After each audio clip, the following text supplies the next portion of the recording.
Rusiyaya aid media resurs olan Tsargrad TV-də Azərbaycanın Türkiyə ilə strateji müttəfiqliyini hədəf alan dezinformasiya yayılıb. Tsargrad TV-nin ümumiyyətlə mən xronikalarına müxtəlif aylarda, illərdə bölüşdüklərinə baxdım.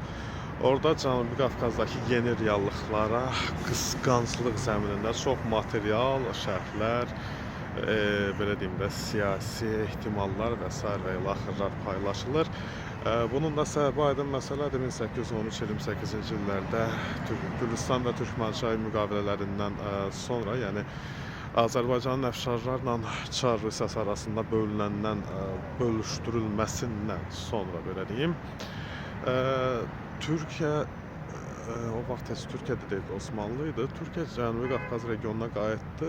İkinci Qarabağ müharibəsində Azərbaycanın zəfəri ilə, qələbəsi ilə bitən İkinci Qarabağ müharibəsindən, Vətən müharibəsindən 44 günlük savaşdan sonra Şuşa bəyannaməsi, Şuşada Azərbaycanla Türkiyə arasında Şuşa bəyannamasının imzalanması oldu və Türkiyə regionuna bir növ qayıtmış oldu. Azərbaycanda da hamı yaşayanlar hiss edir ki, burada artıq Rusiyanın təsirindən çox, belə deyim də, Türkiyənin nüfuzu daha qabarıqdır da, deyək desək, Türkiyədən olanlara daha çox hörmət qoyurlar, nəinki Rusiyanın, belə deyim, himayəsində olan məmur olsun, siyasətçi olsun, nə olur olsun, fərqi yoxdur.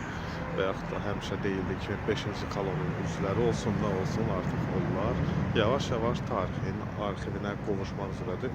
Ona görə də Azərbaycan-Türkiyə arasında strateji müttəfiqlik müxtəlif ürəkbulandırmalar, qıcıqlandırmalarla hər zaman, belə deyim, hədəf olacaq və pozmağa cəhd edəcəklər.